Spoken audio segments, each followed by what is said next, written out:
When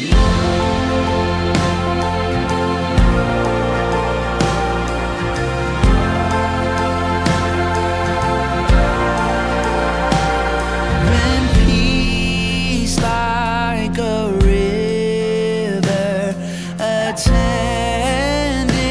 my way, when sorrows like sea billows roll,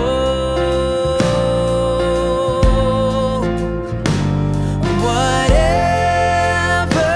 my lot, thou hast taught me to say, it is well with my soul. It is well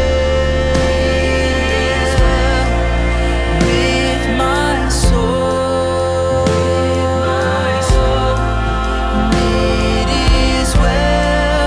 It is well with my soul. My sin, oh, the bliss of this glorious thought. My sin, not in part, but the whole,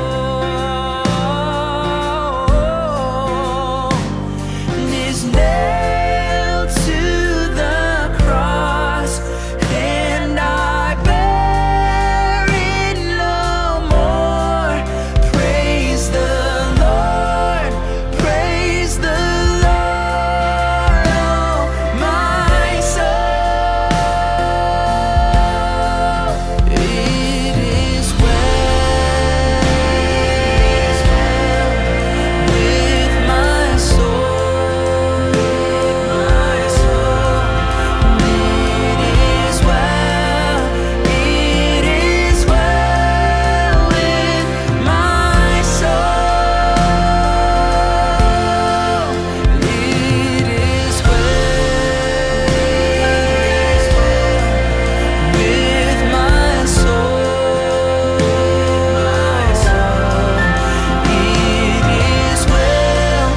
It is well with my soul. Even when the trouble comes, it's alright, it's alright, it's alright not to be alright. Even when my heart is torn, it's okay not to be okay. And Lord, haste the day when my face shall be sight, and the clouds be rolled back as the scrolls. The trump shall resound, and the Lord shall descend. Even so, it is well with my soul.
hearts poured out.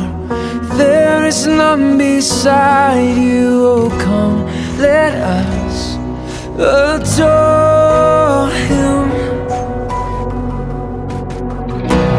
Holy, holy, God Almighty, we lift you high, we lift you high. Worthy, worthy, King of glory, we lift you high, we lift you high.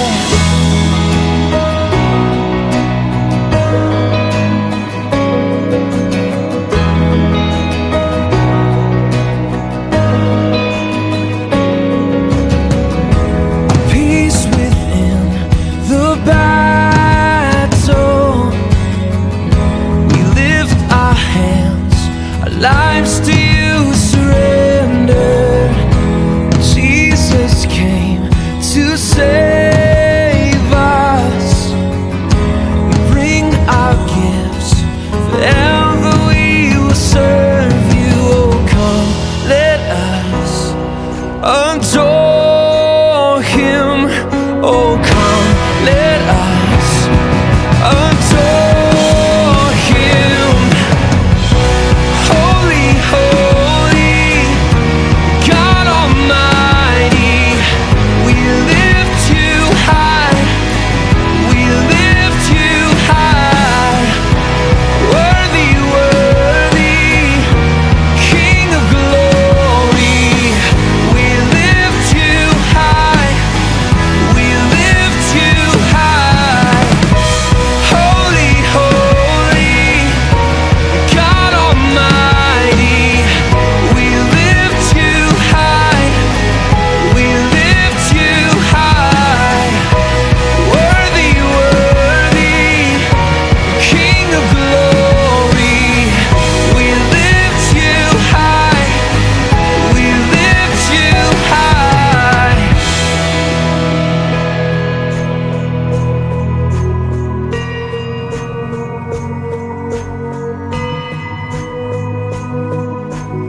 a king adorned in splendor, robed in glory. But a baby in a manger born to save. Not a warrior who fights his way to power, but a friend who faced the cross to set us free.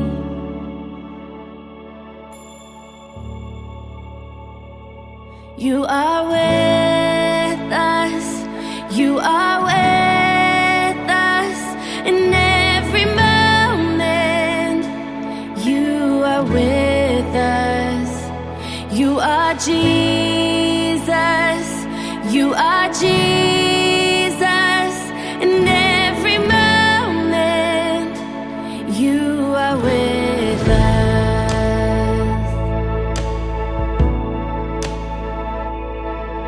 Wrapped in rags, receive the gift of heaven. With the word you bring the dead to life again. You were there from the beginning of creation, with a promise to be with us in the end. You are with us, you are with us in every moment. You are with us, you are Jesus, you are Jesus in every moment. You are with us. Selamat pagi, selamat hari Minggu seluruh jemaat ICC dan saudara-saudara yang menonton atau mendengarkan firman Tuhan atau ibadah hari ini dimanapun Anda berada. Di hari Minggu ini saya mau sekali lagi mengucap syukur untuk penyertaan Tuhan selama kita memasuki masa lockdown di masa-masa pandemi ini. Kita bersyukur Tuhan telah memberikan kita sarana, fasilitas dan kesempatan untuk bisa beribadah bersama-sama maupun kebanyakan kita di rumah kita masing-masing. Mari kita mulai ibadah hari ini dengan mengingat bahwa ibadah ini dibuka di dalam nama Allah Tritunggal, Bapa, Putra, dan Roh Kudus. Dengarkanlah panggilan Allah yang mengundang kita untuk beribadah hari ini. Pujilah Tuhan, hai jiwaku. Pujilah namanya yang kudus, hai segenap batinku. Pujilah Tuhan, hai jiwaku, dan janganlah lupakan segala kebaikannya. Dia yang mengampuni segala kesalahanmu, yang menyembuhkan segala penyakitmu. Dia yang menebus hidupmu dari lubang kubur, yang memahkotai engkau dengan kasih setia dan rahmat. Dia yang memuaskan hasratmu dengan kebaikan, sehingga masa mudamu menjadi baru seperti pada burung Raja Wali. Mari kita buka ibadah ini dengan bersama-sama menundukkan kepala dan berdoa. Bapa dalam surga, sungguh kami bersyukur boleh datang kepadamu dari minggu ke minggu, dari hari ke hari. Menghampiri Allah yang suci, yang besar, yang agung, yang mulia, yang penuh kuasa, kasih, pengetahuan, dan bijaksana. Yang daripadanya kami menerima hidup, dan melalui anak-Mu Yesus Kristus kami menerima hidup yang baru, dan melalui Roh-Mu yang kudus boleh ditinggali oleh kepenuhan Allah sendiri, sehingga kami boleh menjalani hidup yang baru yang berkenan kepadamu, menyukakan Engkau, bukan saja sebagai pribadi tetapi sebagai komunitas dan gereja Tuhan di tempat ini. Bapak, walaupun pada masa ini kami bertemu di tempat kami masing-masing terpisah atau relatif tidak dapat bertemu di gedung, tapi kami bersyukur bahwa yang menyatukan kami bukanlah lokasi kami, bukanlah bahkan denominasi kami atau bagaimana kami beribadah, melainkan Kristus Tuhan yang telah memberikan hidupnya untuk menggantikan kami, sehingga kami sekarang dapat berdiri di hadapan-Mu, suci dan tidak bercela karena mengenakan jubah kebenaran Kristus yang melayakkan kami. Bapa, pada pagi hari ini kami mau bersama-sama menyembah dan memuji, menyadari ada begitu banyak alasan untuk memuji dan menyembah Tuhan. Dan waktu sebentar kami akan bersama-sama menyanyikan lagu pujian ini. Biarlah hati dan pikiran kami boleh berkata bersama-sama dengan pemazmur, pujilah Tuhan hai jiwaku, pujilah namanya yang kudus. Karena di dalam nama Kristus Yesus kami berdoa. Amin. Saudara-saudara yang dikasihi Tuhan, hari Selasa yang lalu, Ravi Zacharias, seorang hamba Tuhan yang selama puluhan tahun, bahkan sepanjang hidupnya, membela dan memperjuangkan iman Kristen, telah dipanggil pulang ke rumah Bapa. Biarlah kesaksian hidup dan pelayanannya boleh menjadi teladan bagi setiap kita untuk setia melayani Tuhan sampai akhir hidup kita. Mungkin terkadang kita merasa letih dan jauh, tapi marilah kita mengingat bahwa ada ribuan alasan kita memuji dan bersyukur kepada Tuhan yang telah menyelamatkan kita. Mari kita naikkan pujian ini, Bless the Lord, O my soul.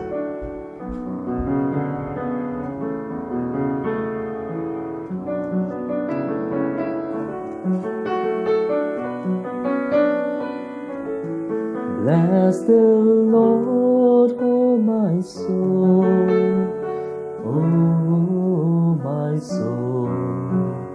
Worship His holy name.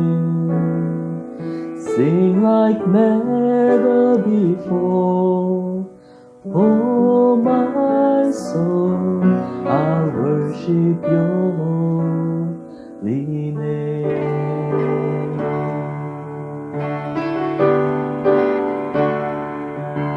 The sun comes up, it's a new day dawning. It's time to sing your song again. Whatever may pass and whatever lies before me, let me be singing when the evening comes. Bless the Lord, oh my soul, oh my soul. Worship His holy name. Sing like never before, oh my soul. I worship Your holy name.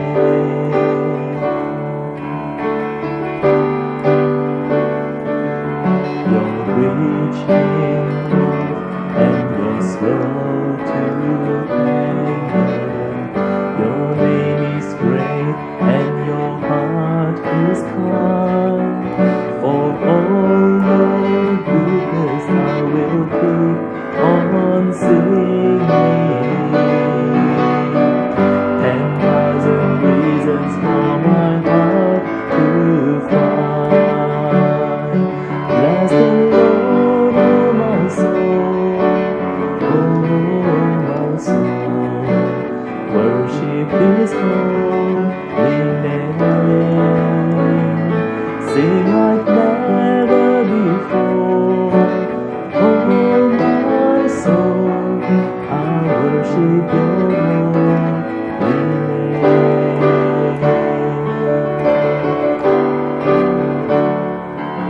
And on that day when my strength is failing, the end draws near and my time has come.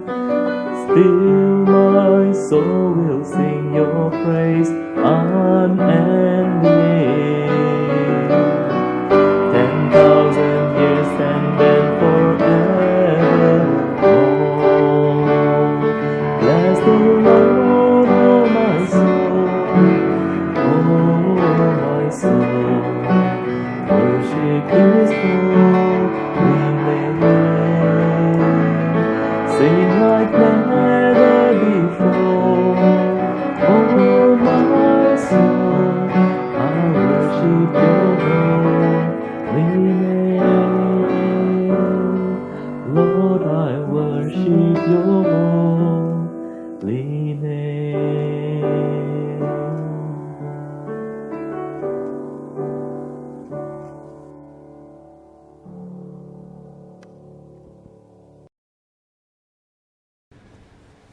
Sungguh kita bersyukur, saudara-saudara, ada banyak sekali alasan untuk kita memuji dan menyembah Tuhan. Itu sebabnya kita juga selalu punya alasan untuk datang kepadanya, mengakui dosa dan kesalahan kita. Mari kita bersama-sama berdoa. Bapa dalam surga, kami harus mengakui bahwa di hadapan begitu banyak berkat dan alasan kami untuk memuji dan menyembah Engkau. Kalau kami datang padamu hanya dengan kebaikan dan keberadaan kami, dan menilik atau mengizinkan Engkau menilik seluruh isi hati dan tutur kata perbuatan kami. Maka ada begitu banyak kesalahan, kelalaian, kesombongan, ketidakbecusan, sikap mementingkan diri sendiri atau memberhalakan entah itu status, pekerjaan, reputasi keluarga, rasa nyaman, entertainment yang seringkali menyita begitu banyak waktu, tenaga, dan kapasitas kami untuk melayani Engkau dan satu sama lain. Bapa, ampuni kami karena kami menyadari bahwa seringkali kami menggunakan lidah bibir kami untuk mengucapkan kata-kata yang tidak pantas. Seringkali kami menggunakan pikiran kami untuk membayangkan, untuk memikirkan, untuk merenungkan hal-hal yang jauh dari kebenaran firman Tuhan. Kami seringkali membiasakan cara berpikir kami lebih dibentuk oleh dunia ini daripada mengizinkan firman-Mu membasuh, menyuci, dan menyetem ulang cara kami melihat diri kami, melihat Engkau dan orang-orang sekitar kami. Ampuni kami juga kalau seringkali kami tidak merasa puas atau merasa cukup dengan apa yang Kau berikan pada kami. Dan kami jarang sekali mencari atau berusaha mendapatkan kecukupan kami di dalam Kristus. Sehingga akhirnya kami seperti orang yang berusaha minum dari air laut, tegukan demi tegukan yang tidak pernah membuat kami betul-betul puas. Bapa dalam surga, hari ini kami berdoa kiranya kami boleh kembali mendapatkan satu kehausan yang dalam dan real akan Engkau. Kami berdoa supaya kami boleh kembali menemukan sukacita akan keselamatan yang Kau berikan pada kami dalam Kristus. Kiranya Allah Roh Kudus berkenan sekali lagi membangkitkan di dalam hati setiap kami yang hadir dalam kebaktian online hari ini atau yang mendengarkan nantinya. Kiranya sukacita keselamatan-Mu dan kegentaran akan penghakiman-Mu boleh mendorong kami untuk melayani Engkau dengan segenap hati kami. Untuk boleh memanggil dan mengizinkan Engkau untuk memperbaharui dan mereformasi ulang hidup kami. Bapa, hari ini kami berdoa secara khusus bagi bangsa dan negara kami Indonesia. Membaca apa yang kami lihat di berita, memperhatikan apa yang terjadi selama ini di level pemerintah dan di level masyarakat. Kami sama-sama prihatin dengan begitu banyak kesimpang siuran, kekurangan disiplin dan ketidakpedulian masyarakat, dan mungkin juga kurangnya komunikasi dan sikap tanggap dari pemerintah yang memadai. Belum lagi kurangnya dan kurang cukupnya entah peralatan atau tim dokter dan perawat yang melayani di lapangan. Dengan masyarakat yang begitu kompleks dan masalah yang begitu berlapis, kami hanya mohon belas kasihan-Mu ya Tuhan. Karena sampai ada vaksin yang bisa ditemukan, korban akan terus bertambah, dan kami menyadari negara kami merupakan salah satu negara dengan peningkatan korban yang cukup tinggi. Kami mohon belas kasihan-Mu bukan saja bagi pemerintahan, tetapi untuk seluruh jajaran masyarakat. Khususnya beri mereka kesadaran.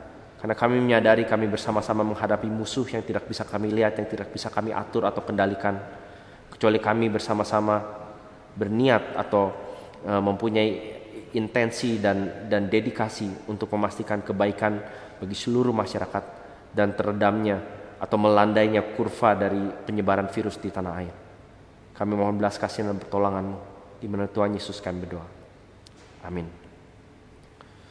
Saudara sekalian, berita anugerah bagi kita sekalian dari Mazmur 103 ayat yang ke-8 sampai 12 yang berbunyi demikian. Tuhan adalah penyayang dan pengasih, panjang sabar dan berlimpah kasih setia. Tidak selalu Ia menuntut dan tidak untuk selama-lamanya Ia mendendam. Tidak dilakukannya kepada kita setimpal dengan dosa kita, dan tidak dibalasnya kepada kita setimpal dengan kesalahan kita. Tetapi setinggi langit di atas bumi, demikian besarnya kasih setianya atas orang-orang yang takut akan Dia. Sejauh timur dari barat, demikian dijauhkannya daripada kita pelanggaran kita. Saudara, sekali lagi selamat hari Minggu. Saya mau menyambut kalau saudara bisa dikatakan baru bergabung atau mungkin pertama kali bahkan beribadah online di Indonesian Christian Church. Saudara, tidak terasa tadi saya hitung ini kita sudah masuki minggu ke-11 setelah sejak kami, dan saya yakin seperti kebanyakan gereja di dunia saat ini beribadah secara online. Ini adalah perubahan yang besar dan masif. Belum lagi nanti kita perlu memikirkan kalau nanti gereja akhirnya kembali bertemu secara publik, tentu ada banyak perubahan yang perlu dipikirkan. Dan saya harap saudara sebagai jemaat ICC atau jemaat di tempat saudara masing-masing, saudara bisa mendoakan, mendukung, mensupport, membantu memikirkan apa yang dapat kami lakukan lebih baik lagi waktu kita berkumpul kembali sebagai jemaat Tuhan. Saudara, izinkan saya mengencourage saudara. Kalau saudara adalah jemaat ICC atau saudara mengikuti secara rutin kami entah melalui grup WhatsApp atau melalui media sosial selama tengah minggu, maksudnya dari Senin sampai Sabtu, kami berusaha mengadakan berbagai pertemuan. Memang selama ini kebanyakan melalui fasilitas Zoom atau yang diadakan oleh gereja seperti persekutuan doa hari Rabu malam, morning rutin yang biasanya kami adakan Selasa pagi, atau ada acara-acara lain yang biasa kita umumkan hari Sabtu. Biasanya ada seminar atau pertemuan, atau ada acara catch up di waktu sore atau malam. Kami sangat mengencourage saudara untuk bisa bergabung atau setidaknya mengajak orang lain untuk ikut datang. Karena ini adalah salah satu kesempatan di mana kita di masa-masa pandemi dan isolasi ini bisa semakin mengencourage, mengenal satu sama lain. Saya bersyukur untuk saudara-saudara yang secara rutin datang dan mengencourage dan terlibat, dan kita bersyukur ada sejumlah orang yang selalu berpartisipasi dan mengadakan pertemuan-pertemuan ini. Jadi saya sekali lagi mendorong saudara, kau bisa sempatkan waktu untuk berkumpul, bergabung di pertemuan-pertemuan online kami selain hari Minggu. Baik saudara, saya akan baca katekismus minggu ini, New City Catechism minggu ke-21. Pertanyaannya adalah, penebus seperti apa yang kita butuhkan agar kita dikembalikan kepada Allah? Jawabannya adalah seorang yang adalah sepenuhnya manusia dan juga sepenuhnya Allah. Nah saudara, salah satu dari perkataan Yesus yang menerobos dan membedakan pengajaran iman Kristen dengan ajaran lain adalah waktu dia mengatakan, akulah jalan dan kebenaran dan hidup. Tidak ada seorang pun datang kepada Bapa kalau tidak melalui aku. Saudara, artinya di luar Kristus tidak ada jalan, tidak ada kebenaran, dan tidak ada hidup yang kekal. Yesus adalah batu penjuru iman Kristen. Tanpa Yesus Kristus kita tidak punya kekristenan. Dan yang membuat Yesus Kristus adalah unik adalah dua natur yang tinggal di dalam satu dirinya. Natur dia sebagai manusia sepenuhnya, sebagai manusia tulen bisa dibilang, bertujuan untuk dia menjadi perwakilan manusia kepada Allah. Dia menjadi perwakilan manusia yang sempurna, yang mempresentasikan seluruh hidup yang sempurna ke hadapan Allah. Tetapi pada saat yang sama, natur dia sebagai Allah, yaitu sebagai anak Allah yang kekal, yang abadi, yang menjelma menjadi manusia. Di dalam naturnya sebagai Allah, dia mewakili Allah kepada manusia.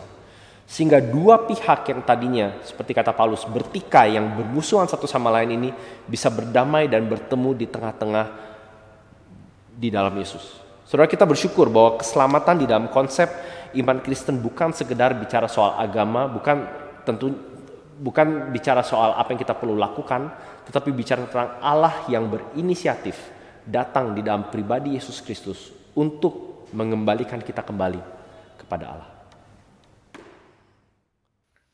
Saat kita menaikkan pujian How Deep the Father's Love for Us, mari kita mengingat dan merenungkan sekali lagi begitu dalamnya kasih Bapa kepada kita, sehingga Ia rela mengorbankan putranya yang tunggal untuk datang ke dalam dunia, mati, disiksa di atas kayu salib demi menebus dosa kita.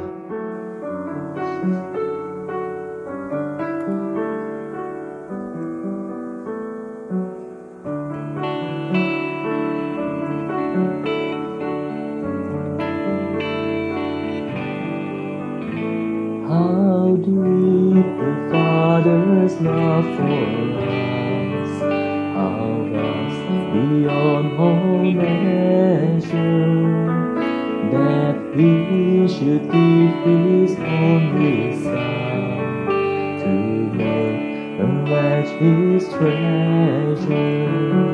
How great the pain of stealing was, the Father turns His face away, as wounds which mother chosen one bring many sons to glory.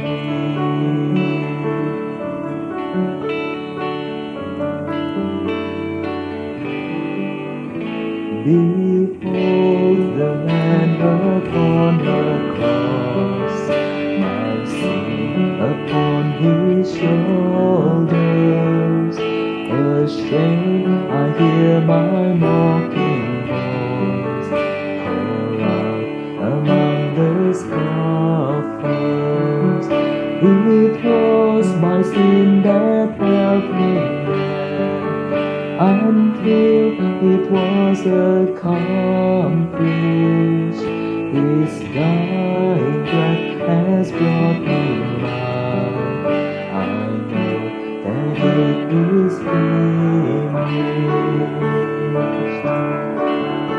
will not boast in anything, no gifts, no power, no wisdom. But I will only boast in Jesus Christ, His death and His resurrection. I will not boast in anything, no gifts, no power, no wisdom. But I will boast in Jesus Christ, His death and resurrection.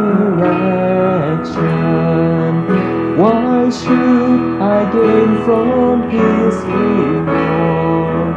I cannot give an answer, but this I know with all my heart, His words have paid my ransom.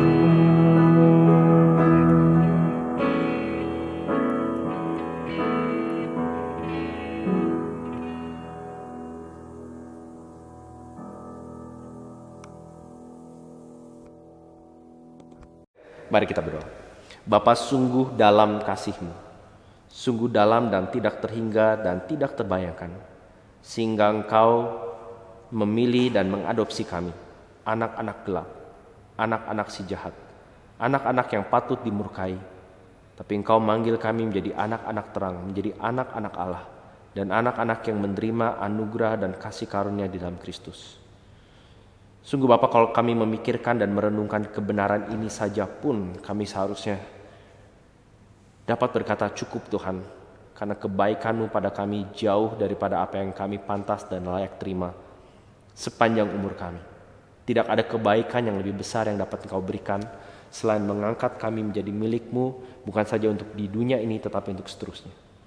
Dan waktu kami pada pagi hari ini berkumpul sebagai umat Tuhan, kami berdoa kiranya kami boleh mendengarkan firman-Mu dengan seksama, memperhatikan dengan teliti, dan khususnya berespon dengan hati yang taat.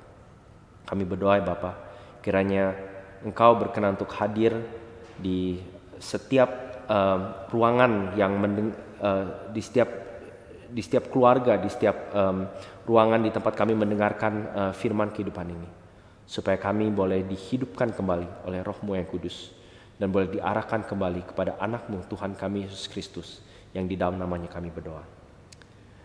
Amin.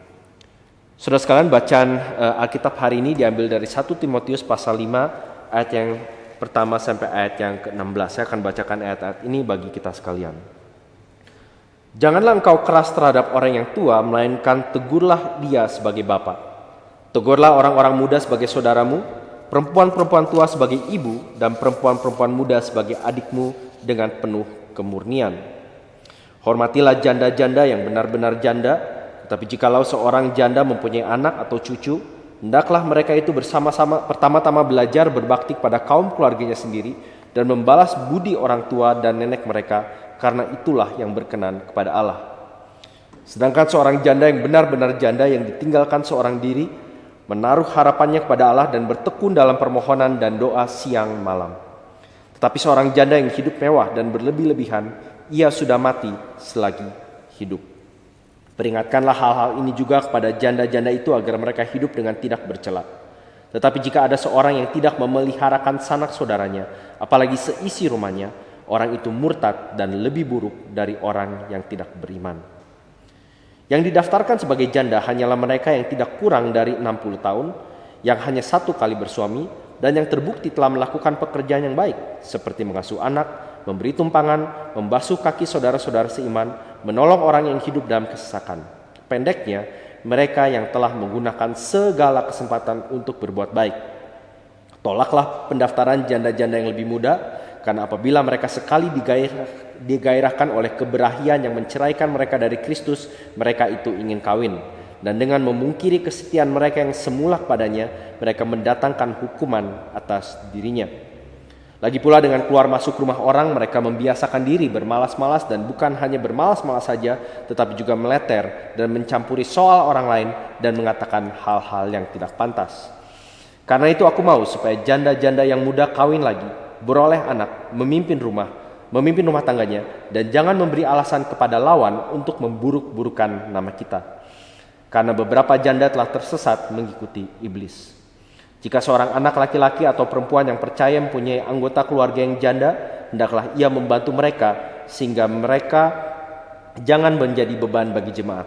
Dengan demikian, jemaat dapat membantu mereka yang benar-benar janda. Saudara sekalian, demikian pembacaan firman Tuhan. Yang berbahagia bukan saja kita yang membaca firman kehidupan ini, tetapi juga yang mencamkannya, menyimaknya, mentaatinya dalam hidupnya. Dan kiranya Allah Roh Kudus sendiri berkenan mengukirkan firman yang hidup di dalam hati saudara dan saya hari ini.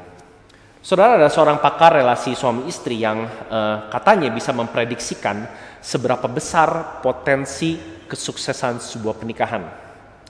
Dia dapat memprediksi ini hanya berdasarkan bagaimana mereka berinteraksi satu sama lain, bagaimana kedua pasangan ini berinteraksi satu sama lain. Dan ada satu sikap yang si pakar ini selalu amati.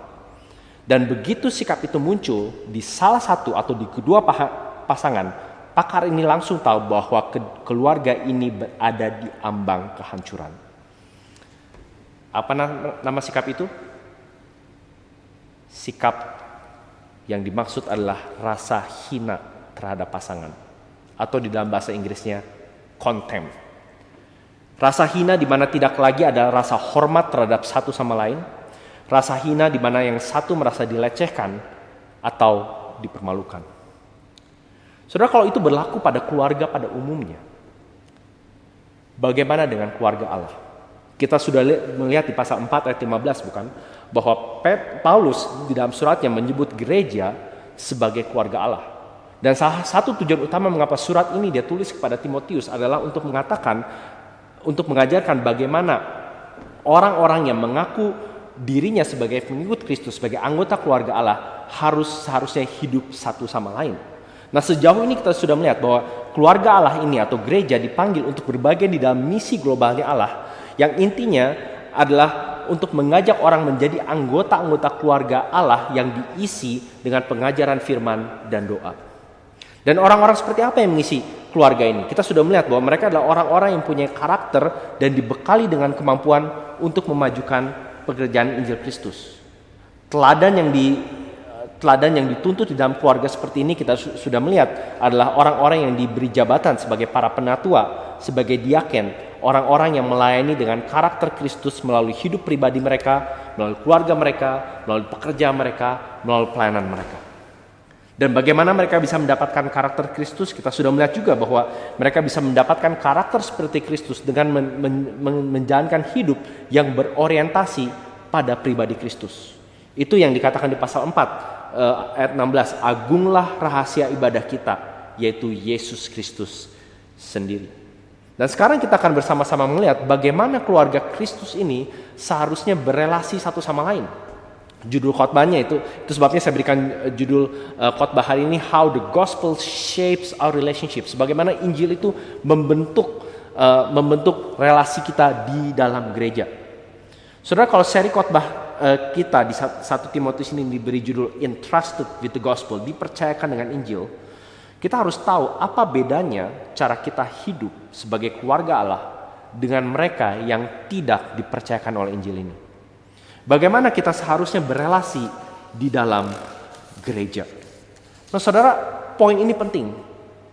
Kita perlu tahu bagaimana apa yang Allah mau, bagaimana kita berelasi dalam gereja. Karena kalau kita tidak mencermati dan melakukan ini, ada beberapa konsekuensi negatif yang akan terjadi.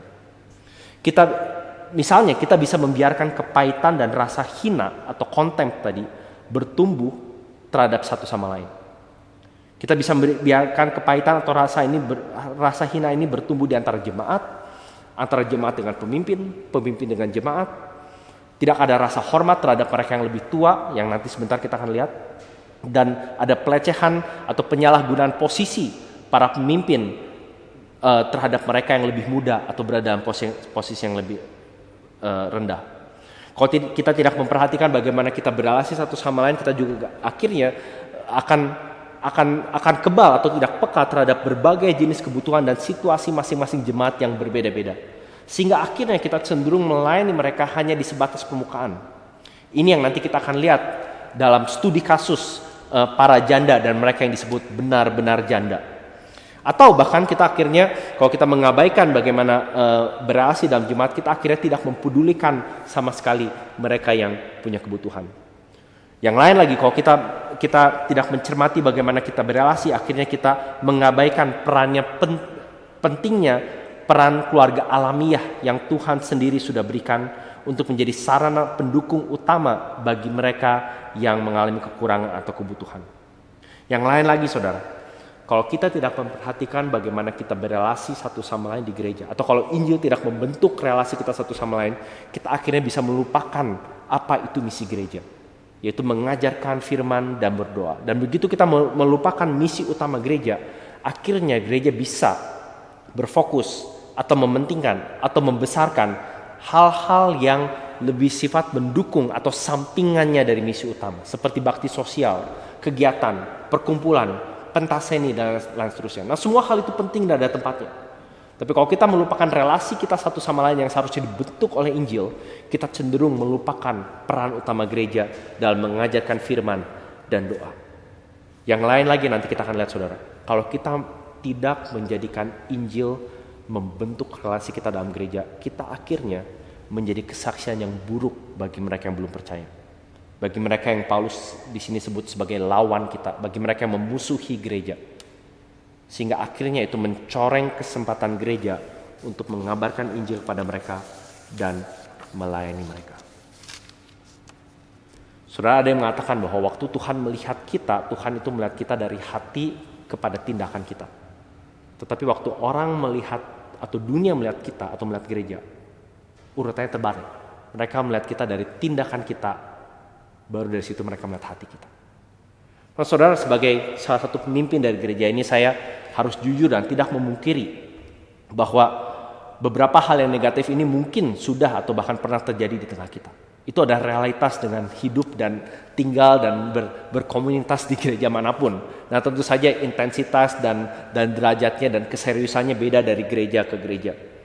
Dan kita bukan gereja yang sempurna sama seperti gereja-gereja lain. Tetapi kalau memang kita mau terus belajar untuk mengamini bahwa kita sudah dipercayakan dengan Injil, entrusted with the gospel, maka Injil yang sama seharusnya terus-menerus membentuk saudara dan saya dalam hal bagaimana kita berelasi satu sama lain. Saudara, Injil yang kita percayai juga adalah Injil yang membentuk relasi kita dalam gereja. Itu tidak bisa ditawar-tawar. Bentuk, cara kita menyembah, bagaimana kita sekarang beribadah bisa berbeda-beda, tetapi apapun atau bagaimanapun cara kita berelasi seharusnya dibentuk oleh Injil Kristus. Dalam hari ini di pasal kelima, saya mau mengajak kita untuk melihat bagaimana sih Injil Kristus itu men-shape membentuk gereja atau keluarga Allah. Ada 3 hal yang kita akan lihat. Injil Kristus membentuk relasi dalam gereja. Pertama, waktu kita membedakan ekspresi kasih. Yang kedua, waktu kita mengedepankan keluarga alami. Dan yang terakhir, waktu kita memastikan adanya kontribusi balik. Dan mari kita pakai ini, pasal kelima ini sebagai filter untuk menguji kita sebagai gereja Tuhan. Untuk menguji kita sebagai keluarga Tuhan tempat ini. Dan dalam hal ini saya mewakili pengurus mengundang Anda sekalian untuk bersama-sama belajar. Kita sama-sama memikirkan, dan saya berharap ini menjadi satu batu loncatan untuk kita belajar semakin menjadi komunitas yang relasinya dibentuk oleh Injil.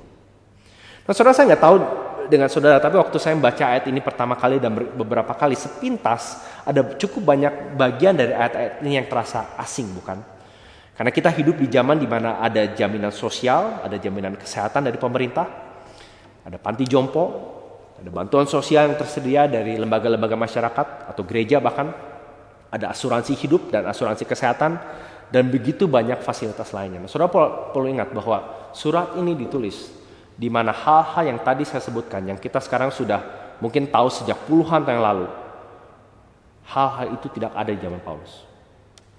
Jadi, Paulus memberikan nasihat kepada Timotius bagaimana gereja mengatasi situasi saat itu dengan konteks janda dan komunitas dan masyarakat pada zaman itu. Memang saudara, ada perbedaan secara budaya, secara sosial, secara sistem pemerintahan. Tetapi kita akan melihat ada banyak prinsip dasar yang masih berlaku bagi kita hari ini. Saudara akan melihat bahwa fokus Paulus di sini adalah bagaimana kita berelasi di antara sesama orang percaya, atau setidaknya orang-orang yang dikenal di dalam komunitas gereja. Jadi kalau artinya dikenal di dalam komunitas gereja berarti tidak tentu orang ini percaya sungguh-sungguh, dan kita sudah melihat beberapa contoh di sini, bukan? Ternyata ada beberapa janda yang tidak betul-betul janda gitu, dan mereka malah mengikuti jalan atau setidaknya berada di trajektori untuk meninggalkan iman mereka. Nah, Paulus di sini sedang mencoba menjabarkan bagaimana sih relasi yang sehat di dalam gereja harusnya muncul atau kelihatannya seperti apa. Di 2 ayat yang pertama kita melihat bahwa kalau Injil membentuk relasi kita, maka kita harus belajar membedakan ekspresi kasih. Betul saudara, kalau saudara lihat di pasal 2 ayat yang kelima, di situ dikatakan, bukan? Paulus berkata pada Timotius, Allah itu Esa, dan Esa pula dia yang menjadi pengantara antara Allah dan manusia, yaitu manusia Yesus Kristus. Ini persis yang tadi kita bahas di katekismus, bahwa ada Allah manusia, yaitu Yesus Kristus yang sudah mengembalikan relasi kita yang sudah rusak antara Allah, antara kita dengan Allah, sehingga di dalam Yesus saudara dan saya bisa kembali dirukunkan, dipersatukan. Artinya setiap jemaat, setiap anggota keluarga Allah, semua berdiri sama rata di hadapan Allah. Dari segi sebagai penerima anugerah Allah, dari segi sebagai penerima keselamatan, kita semua adalah orang-orang yang menerima anugerah. Itu sebabnya sesama kita, sesama saudara di dalam gereja, semua sama-sama patut dan semua perlu dikasihi, dan kita perlu belajar untuk hidup saling mengasihi. Itu adalah bottom line-nya. Itu adalah starting point dari setiap orang yang menjadi anggota keluarga Allah. Tetapi bukan berarti semua orang perlu diperlakukan dengan ekspresi kasih yang sama. Ini yang saya maksud dengan membedakan ekspresi kasih. Jadi artinya kita semua sama-sama bertumbuh menjadi semakin serupa dengan Kristus. Kita semua punya area di mana kita masih mulai dari yang area yang sangat kacau sampai yang mulai bertumbuh, sampai kita sudah cukup dewasa di mana kita akhirnya bisa membantu orang lain untuk bertumbuh. Tetapi ini bukan berarti kita bersikap persis sama terhadap semua orang dari semua umur dan jenis kelamin. Dan ini yang kita lihat di 2 ayat pertama. Janganlah engkau keras terhadap orang yang tua, melainkan tegurlah dia sebagai bapa. Tegurlah orang-orang muda sebagai saudaramu, perempuan-perempuan tua sebagai ibu, dan perempuan-perempuan muda sebagai adikmu dengan penuh kemurnian. Saudara, artinya kita memperlakukan satu sama lain seperti keluarga.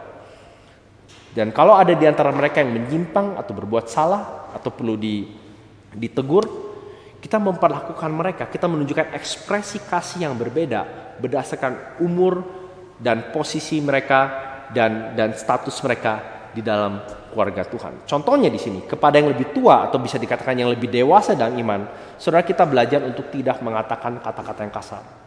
Kita berinteraksi dengan mereka dengan kata-kata yang sopan. Kita tidak menggunakan istilah yang merendahkan, apalagi menghina. Saudara, untuk zaman sekarang, entah itu kita sampaikan secara langsung face to face, atau melalui email, atau SMS, atau media sosial, kita memperlakukan mereka seperti kedua orang tua kita, seperti ayah kita. Kan di sini katakan kan, tegurlah dia sebagai bapa. Saudara pikirkan, kalau saudara mau menegur kepada orang yang lebih tua, saudara mungkin perlu pikirkan, apakah aku seharusnya berbicara seperti itu pada mereka? Apakah aku seharusnya berespons seperti itu? Apakah seperti itu caraku berinteraksi dengan mereka? Kalau saudara tidak tahu caranya, saudara harus belajar. Saudara perlu bertanya. Saudara, kita munafik kalau misalnya kita di kantor, kita belajar sopan dengan bos, atau berusaha belajar menulis email yang baik kepada dosen. Tapi kalau kita kurang ajar dalam cara kita bicara, atau berbicara tentang mereka yang lebih tua daripada kita. Kadang-kadang dalam hal menegur atau berbicara kepada mereka yang lebih tua, kita perlu membawa dalam doa. Kita perlu minta nasihat pada anggota atau pemimpin yang lain. Bagaimana cara kita berbicara, berinteraksi dengan orang ini, dengan bapak ini, atau nanti dengan ibu ini dengan lebih baik. Kadang-kadang dalam beberapa kasus kita perlu memberikan mereka waktu.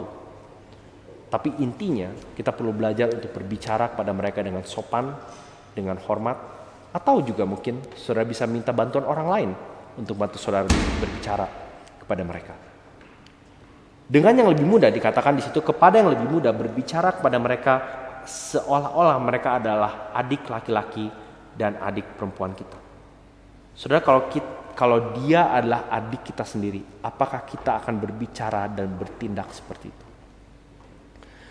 Nah, selain beda umur dengan mereka yang lebih tua dan yang lebih muda, saudara perhatikan ada beda ekspresi kasih juga terhadap mereka yang laki-laki dan yang perempuan. Perhatikan dalam kasus Timotius yang jelas-jelas adalah seorang pria. Waktu dikatakan terhadap perempuan-perempuan tua sebagai ibu, ayat kedua, dan perempuan-perempuan muda sebagai adikmu dengan penuh kemurnian. Dengan penuh kemurnian terhadap yang wanita. Artinya, cara Timotius berinteraksi dengan mereka seperti ada klausul tambahan. Terhadap yang berlawan jenis, kamu harus berinteraksi dengan penuh kemurnian. Saya akan langsung aplikasikan ke abad 21. Saudara, kalau engkau adalah seorang pria, berinteraksi dengan lawan jenismu di dalam gereja, engkau harus berbicara, menyapa, bahkan memikirkan jenis dan batas kontak fisik apa yang kamu lakukan. Ini kita bicara selain istri gitu ya. Cara kita berbicara, menyapa, dan bercanda itu penting. Kalau kita tahu bahwa pihak lawan jenis kita merasa tidak nyaman, merasa risih, kita harus tahu dan kitalah yang harus berinisiatif untuk mengatakan, oke, ini mungkin tidak pantas untuk saya lakukan. Kita harus bijaksana dalam menggunakan kata-kata kita, tindakan kita, dan sekali lagi ini termasuk dalam kita menggunakan sarana seperti email, SMS, media sosial waktu kita berinteraksi dengan mereka. Kita menggunakan ekspresi kasih yang berbeda karena kita memahami perbedaan mereka, perbedaan orang-orang ini secara gender, secara umur, dan secara status dalam keluarga kita. Nah, saudara, ada hanya satu kasih, yaitu kasih Yesus, tapi beda-beda ekspresi. Saudara dan saya harus belajar membedakan, memberikan ekspresi kasih dan hormat sesuai dengan usia, jenis kelamin, dan status mereka di dalam keluarga Allah. Ini bukan berarti kita pilih kasih, ini bukan berarti kita tebang pilih, tetapi seperti yang Paulus katakan di sini, kamu harus melihat, walaupun kita sama-sama mengasihi mereka dengan kasih Tuhan, tapi kita perlu bijaksana dalam bagaimana kita mengekspresikan kasih kita kepada mereka. Nah, saudara, poin yang satu ini tidak langsung relate dengan apa yang dikatakan oleh Paulus kepada Timotius, tapi saya hanya mau nambahkan. Bicara soal relasi kita dengan lawan jenis, artinya khususnya di zaman pandemi ini gitu ya, kalau ada jenis tontonan, film, atau lagu, atau apapun yang jelas-jelas melecehkan kaum wanita, itu pun sesuatu yang kita perlu hindari. Saudara bisa bayangkan kalau saudara punya adik atau bahkan kakak perempuan, atau anak perempuan, atau ibu, bayangkan apakah engkau akan merasa nyaman kalau mereka melakukan adegan yang saudara lihat di film atau tontonan, atau mengucapkan kata-kata seperti di lagu-lagu itu kepada mereka. Coba saudara pikirkan. Prinsipnya sama. Kita memperlakukan mereka dengan penuh kemurnian. Nah, saudara, kita sudah melihat bahwa kalau Injil membentuk relasi kita dalam gereja, itu artinya kita belajar untuk menggunakan ekspresi kasih yang berbeda. Kita peka terhadap status dan umur dan jenis kelamin mereka di tengah gereja. Yang berikutnya kita akan melihat bagaimana janda, atau dalam hal ini orang-orang yang butuhkan. Ini juga bisa merujuk pada orang-orang yang cenderung kita abaikan di gereja. Dan poin kedua di situ adalah kita harus belajar juga untuk mengedepankan keluarga alami. Nah, saudara, memang konteks yang kita lihat ya dari ayat 3 sampai 16 berbicara tentang para janda, tapi kita bisa aplikasikan juga untuk semua orang yang punya kebutuhan di dalam jemaat, khususnya kebutuhan yang serius. Intinya, saudara, adalah ini: gereja harus membantu, tetapi jangan sampai melupakan peran keluarga alami dari orang-orang yang membutuhkan. Saudara, sudah jelas teladan yang paling agung dari iman Kristen adalah Yesus sendiri. Kalau saudara mengingat waktu Yesus disalibkan, di tengah-tengah penderitaannya sedang menanggung dosa saudara dan saya, ada satu peristiwa di mana salah satu saksi mata yang berada dekat dengan Yesus di depan salib yang kemungkinan besar adalah adalah ibunya dan beberapa saudaranya. Saudara bisa baca sendiri di rumah di Yohanes pasal 19. Tapi di situ dikatakan ketika di dekat salib itu berdiri ibunya Yesus. dan saudara ibunya Maria istri Klopas dan Maria Magdalena. Ketika Yesus melihat ibunya dengan murid yang dikasihinya di sampingnya, berkatalah ia kepada ibunya, "Ibu, inilah anakmu." Kemudian katanya kepada murid-muridnya, "Inilah ibumu." Dan sejak saat itu murid itu menerima dia di dalam rumahnya. Ibunya Yesus, Maria, yang waktu itu sudah menjadi janda, Yesus sendiri memperhatikan dari 7 perkataan agung Yesus di kayu salib. Salah satu kata atau perkataan yang dia ucapkan adalah perhatian terhadap ibunya sendiri yang sudah menjadi janda. Itu seharusnya memberikan clue dan hint bagi kita dan semua umat Tuhan untuk memperhatikan para janda dan mereka yang sungguh-sungguh membutuhkan. Teladan Yesus ini kemudian dilanjutkan oleh gereja mula-mula. Kalau saudara ingat, tidak lama setelah hari Pentakosta, kita baru hari Kamis kemarin merayakan atau mengingat hari kenaikan Yesus. Bentar lagi kita akan merayakan hari Pentakosta, biasa di minggu terakhir bulan Mei. Tapi setelah hari Pentakosta, jemaat Tuhan bertambah. Tidak lama kemudian timbullah komplain, sungut-sungut, marah-marah. Saudara bisa lihat sendiri di Kisah Rasul pasal 6. Pada masa itu ketika jumlah murid makin bertambah, timbullah sungut-sungut di antara orang-orang Yahudi yang berbahasa Yunani terhadap orang Ibrani karena pembagian kepada janda-janda mereka diabaikan dalam pelayanan sehari-hari. Dan itu adalah cikal bakal dari pelayanan, bisa dikatakan pelayanan yang kita sebut pelayanan diaken, di mana setelah itu kalau saudara membaca lebih lanjut, para rasul dan seluruh jemaat akhirnya memilih 7 orang yang dikatakan penuh iman dan Roh Kudus. Salah satu diantaranya adalah Stefanus yang menjadi martir pertama, salah satu martir pertama di gereja. Tapi poinnya adalah Yesus mewariskan teladan memperhatikan ibunya yang seorang janda. Bahkan selama hidupnya ada lebih dari sekali di mana Yesus menunjukkan mujizat dan kebaikannya bagi mereka yang membutuhkan dan para janda. Gereja mula-mula juga memperhatikan para janda sebagai salah satu tugas utama mereka. Surat Yakobus juga mengatakan bahwa agama yang murni yang tidak percaya di hadapan Tuhan adalah memperhatikan dan mengunjungi para janda dan anak yatim piatu. Jadi saudara memperhatikan dan memikirkan kaum janda ini adalah salah satu bisa dibilang bidang pelayanan yang sangat penting di gereja mula-mula. Nah itu sebabnya di ayat 3 langsung dimulai dengan hormatilah janda yang benar-benar janda. Nah saudara mungkin sepintas pikir, emang ada janda yang gak benar-benar janda gitu ya? Kita kalau ditanya definisi janda itu apa sih? Wanita yang suaminya udah meninggal. Jadi mas, kalau bukan benar-benar janda tuh maksudnya apa? Apakah suaminya belum betul meninggal? Atau pura-pura meninggal? Atau gak jelas suaminya di mana gitu ya? Nah ini tentu saja maksudnya bukan itu. Tapi yang mau dikatakan di sini adalah benar-benar janda berarti seorang yang tidak punya anak, cucu, saudara atau bahkan orang tua yang bisa membantu mereka menopang hidup mereka. Ini adalah orang yang disebut ayat 5 yang benar-benar sendirian, ditinggal seorang diri. Saudara, sekali lagi, gereja bertanggung jawab kepada mereka yang benar-benar tidak punya bantuan atau pertolongan. Dan kata hormat di sini, sekali lagi bukan berarti setiap kali janda lewat terus kita berdiri kasih hormat gitu ya, atau ibu gitu ya, apa kabar? Tentu saja nggak ada salahnya menyapa.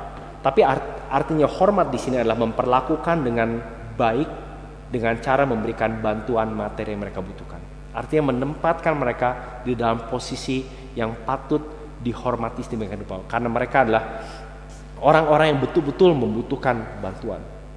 Dan kita juga perlu ingat, istilah benar-benar janda ini juga merujuk pada bukan saja mereka yang sama sekali hidup benar-benar sendirian, tetapi mereka rupanya adalah janda yang sungguh-sungguh mengikuti Yesus. Sekali lagi, saya tadi sudah sebut di awal, fokus Paulus dalam bagian ini berbicara khusus dalam relasi dalam gereja. Kita tidak sedang bicara tentang mereka yang di luar gereja atau yang mereka tidak mengenal Tuhan. Ini adalah janda yang sungguh-sungguh mengikuti Kristus, bukan hanya ikut-ikutan. Itu sebabnya di ayat 5 juga disebutkan bukan bahwa mereka menaruh harapannya pada Allah dan bertekun dalam permohonan dan doa siang malam. Dan juga mereka tidak hidup mewah dan berlebih-lebihan, ayat ke-6.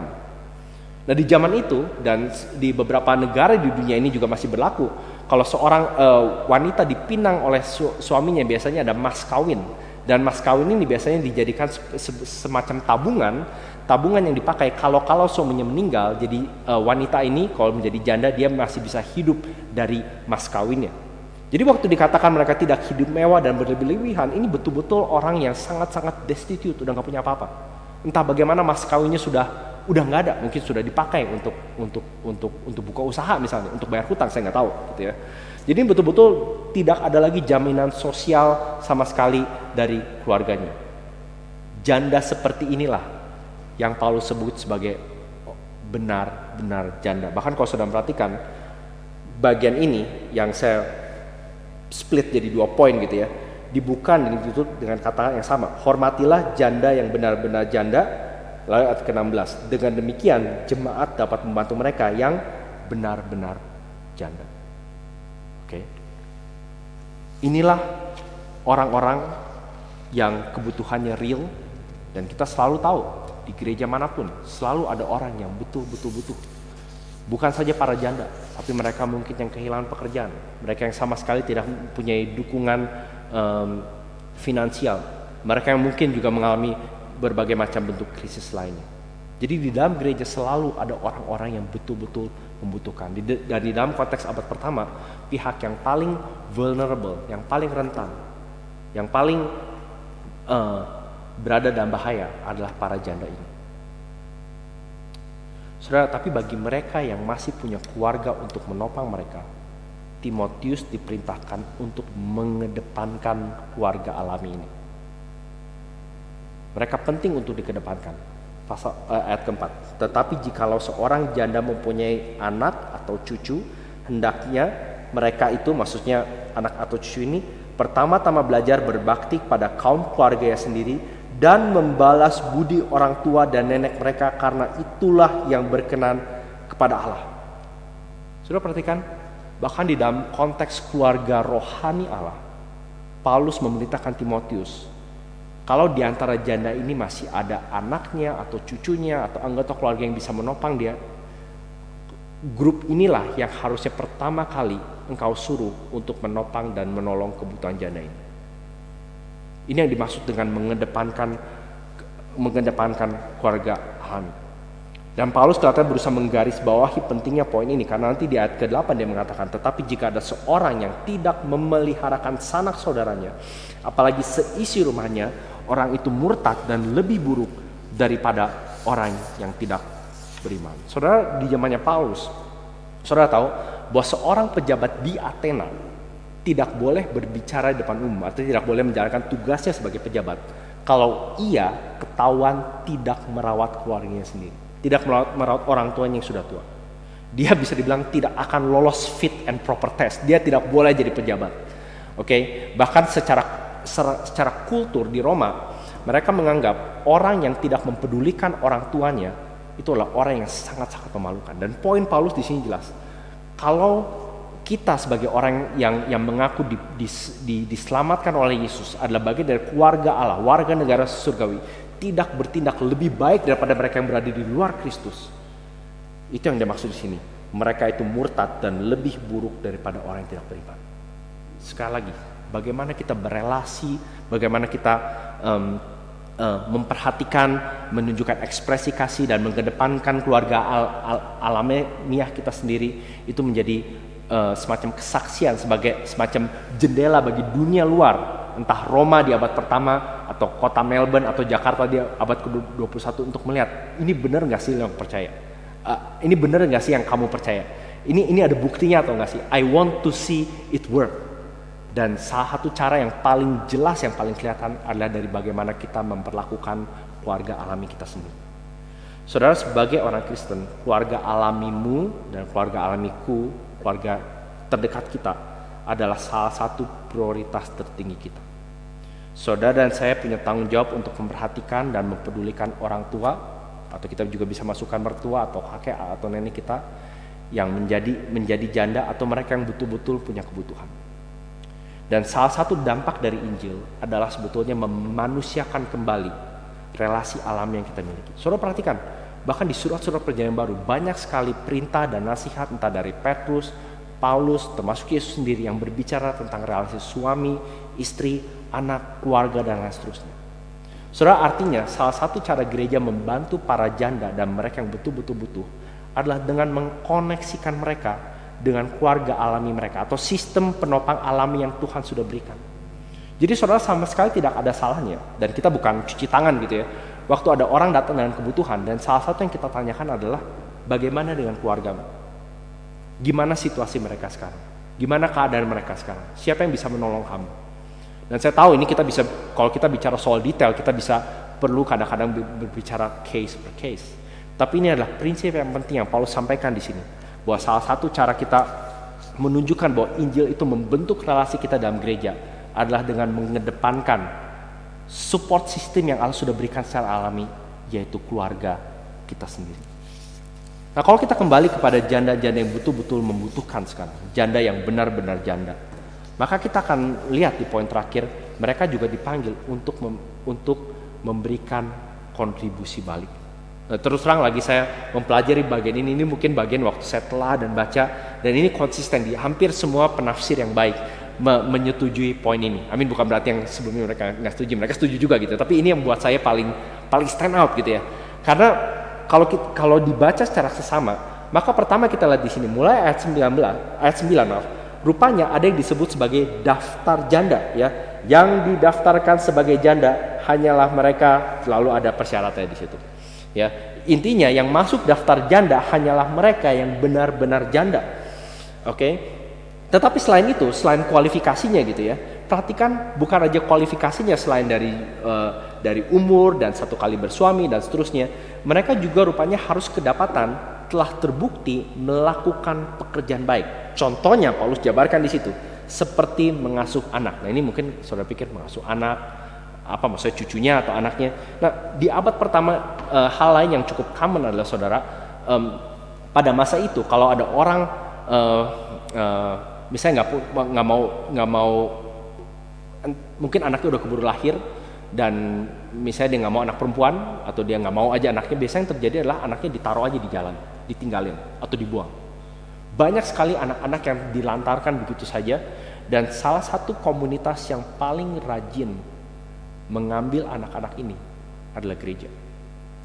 Jadi kemungkinan besar waktu Paulus mengatakan mengasuh anak di sini, ini tidak merujuk pada anaknya sendiri atau anak keluarganya, walaupun mungkin saja gitu ya. Tapi kemungkinan besar ini juga merujuk pada anak-anak yatim yang ditinggal atau dibuang oleh masyarakat. Anak-anak yang unwanted, yang kemudian diadopsi oleh ibu-ibu ini, dirawat, dibesarkan, diajarkan firman Tuhan. Lalu berikutnya di ayat yang ke-10 dikatakan, mereka juga melakukan pekerjaan baik seperti memberikan tumpangan, membasuh kaki saudara-saudara seiman. Saya pikir, menurut saya itu lebih kayak semacam istilah yang mengatakan bahwa mereka melayani dan mendukung pelayanan para penatua dan diaken yang selama 2 minggu Pastor Jaya sudah bahas tentang para pemimpin gereja. Jadi mereka mendukung orang-orang ini, entah dengan hal yang praktis atau mungkin dengan hal-hal yang mereka bisa lakukan. Mereka menolong orang yang hidup dalam kesesakan. Lalu Paulus seperti mengatakan summary. Intinya dia bilang ya, pendeknya, mereka telah menggunakan, perhatikan, segala kesempatan untuk berbuat baik. Jadi sekali lagi, janda yang benar-benar janda ini bukan sekedar orang yang sudah ditinggal atau baru ditinggal oleh suami. Mereka harus dipastikan bahwa mereka sudah atau sedang memberikan kontribusi balik. Mereka didukung oleh gereja, tetapi pada saat yang sama mereka juga diharapkan untuk memberikan kontribusi balik kepada kehidupan gereja. Saudara, tentu saja faktor lain yang kalau saudara bisa kumpulkan dari sini atau dari surat yang lain, janda-janda ini juga mereka adalah mereka yang bertekun dalam doa, yang mengajar atau memuridkan wanita yang lebih muda, mereka yang mengunjungi atau membantu mengunjungi orang-orang yang sakit, mereka yang menopang janda-janda yang lainnya yang mungkin masih baru berduka atau yang masih menghadapi begitu banyak kesulitan. Jadi setidaknya yang mau dikatakan di sini adalah orang-orang ini adalah orang-orang yang patut dibantu, ini adalah orang-orang yang karakternya sudah diuji. Saudara, mereka entah janda-janda atau orang-orang yang betul-betul butuh, mereka ini didukung oleh gereja, disupport oleh gereja, tetapi mereka juga diharapkan untuk memberikan kontribusi balik ke dalam kehidupan gereja. Entah itu dalam bentuk waktu, dalam bentuk bijaksana, dalam bentuk tenaga, dalam bentuk skill, keterampilan yang bisa dipakai untuk menopang atau memajukan pelayanan Injil. Di sini kemampuan dan kompetensi mereka dipanggil untuk ikut berkontribusi di dalam keluarga Allah. Tapi saudara, bukan saja mereka berkontribusi, dikatakan tujuan aturan ini diberikan sebetulnya juga adalah bagi kebaikan seluruh jemaat. Nah, saya tidak akan bahas terlalu banyak tentang janda yang lebih muda, tapi perhatikan mulai ayat 11 sampai 15 dikatakan ada janda-janda yang benar-benar janda yang boleh masuk daftar, tetapi dia katakan tolaklah pendaftaran janda-janda yang lebih muda. Ya. Saudara bisa baca sendiri, karena apabila mereka sekali digairahkan oleh keberanian yang menceraikan mereka dari Kristus, mereka itu ingin kawin, dan dengan memungkiri kesetiaan mereka yang semula kepada Yesus, mereka mendatangkan hukuman atas dirinya. Oke, intinya yang Paulus mau katakan adalah ini, dan ini berkaitan dengan mengedepankan keluarga alami juga, poin yang kedua tadi. Artinya kalau Tuhan berkenan, janda-janda yang masih lebih muda ini, yang masih dalam usia di mana mereka bisa mempunyai anak, Tuhan mau mereka bisa menikah kembali dan kembali berkeluarga. Ini sekali lagi yang dimaksud dengan bagaimana Injil itu kembali memanusiawikan, meluhurkan nilai-nilai keluarga, sehingga dorongan Paulus di sini adalah sebisa mungkin janda-janda yang masih berpotensi untuk mendapatkan suami yang bisa menopang kehidupan mereka, itulah jalan yang mereka harus tempuh. Jangan sampai mereka masuk ke dalam daftar kebutuhan atau daftar janda sehingga akhirnya mereka seperti kita lihat membebani gereja. Saudara, sekali lagi Paulus di sini memberikan saudara dan saya kayak semacam visi apa artinya menjadi keluarga Allah. Apa artinya menjadi jemaat Allah yang hidup? Apa artinya menjadi tiang penopang dan dasar kebenaran, yaitu gereja yang peduli pada kebutuhan yang benar-benar nyata. Ini bicara bukan saja para janda, tapi berbagai macam kebutuhan. Dan pada saat yang sama juga gereja yang menggunakan segala kesempatan atau bahkan memobilisasi semua jemaat untuk saling melayani. Itu sebabnya tadi saya di bagian sambutan sempat mengencourage saudara, kalau ada kesempatan untuk saudara bergabung di pertemuan Zoom kami dari Senin sampai Senin sampai Sabtu, saudara bisa mengikuti di Instagram atau di grup WhatsApp kami. Kami sangat mendorong saudara untuk berbagian, karena itu adalah salah satu cara saudara dan saya bisa bertumbuh bersama-sama, saling mengenal, saling menguatkan.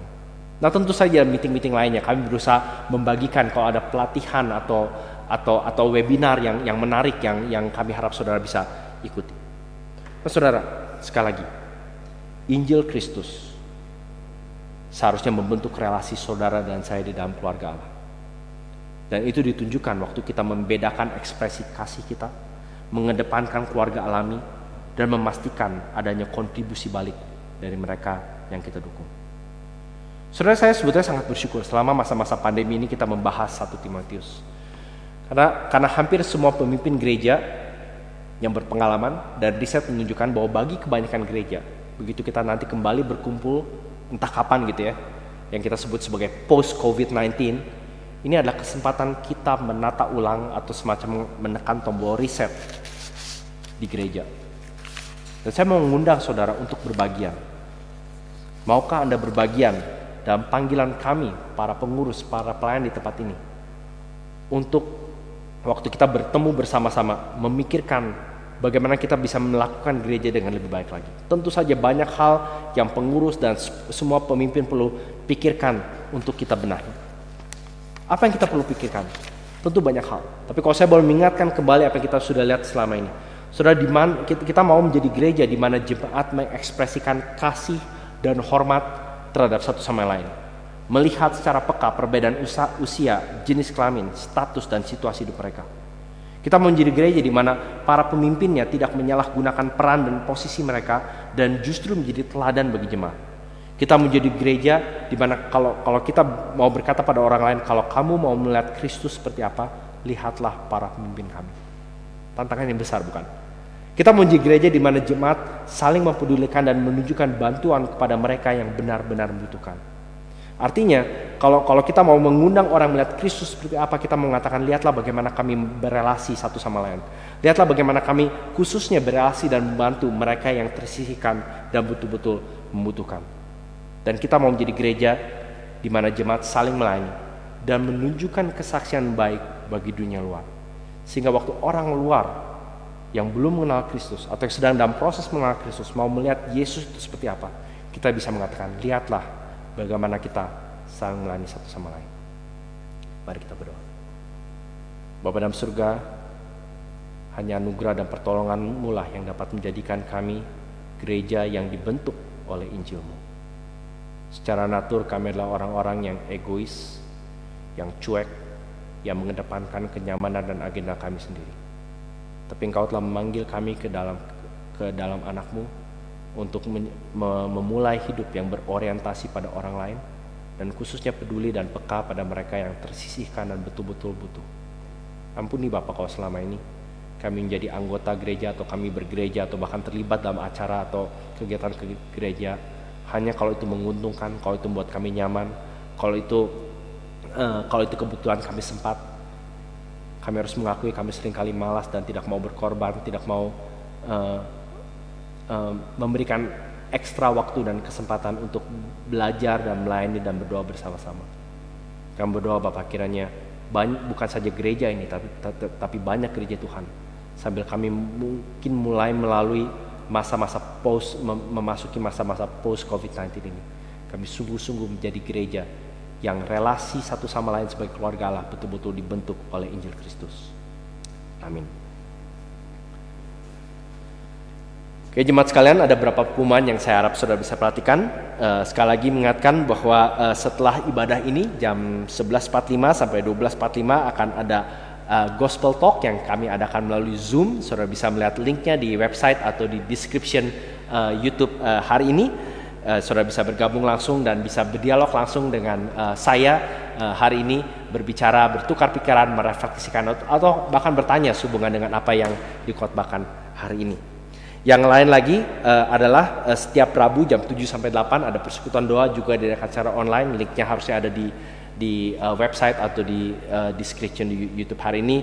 Kami selalu bersyukur, saya perhatikan setiap kali kalau di total termasuk mereka yang berkumpul berlima, berenam, pasangan di rumah mungkin ada sekitar 40 sampai 50 orang yang bergabung, dan saya mengundang saudara yang belum atau yang belum pernah bahkan sama sekali untuk ikut ke persekutuan doa kita. Selalu ada kesempatan di mana kita mendengarkan firman Tuhan, menyanyi dan berdoa bersama-sama. Dan sekali lagi terima kasih buat saudara yang terus mendukung pelayanan di ICC. Bersyukur untuk pemberian saudara dalam bentuk perpuluhan atau persembahan yang bisa diberikan melalui online. Saya tahu ada sejumlah saudara yang sudah memberikan secara rutin. Detail dari persembahan online saudara bisa lihat di layar atau sekali lagi di website atau di description klip YouTube hari ini. Sekian pengumuman dari kami. Saudara, Allah yang memanggilmu beribadah pada pagi hari ini mengutus engkau di dalam status, posisi, dan peranmu masing-masing dalam keluarga Allah dan keluarga dan komunitasmu masing-masing. Dan terimalah berkat Tuhan. Kiranya Tuhan kita Yesus Kristus dan Allah Bapa kita yang dalam kasih karunia-Nya telah mengasihi kita dan yang telah menganugerahkan penghiburan abadi dan pengharapan baik kepada kita, kiranya menghibur dan menguatkan hatimu dalam pekerjaan dan perkataan yang baik. Amin.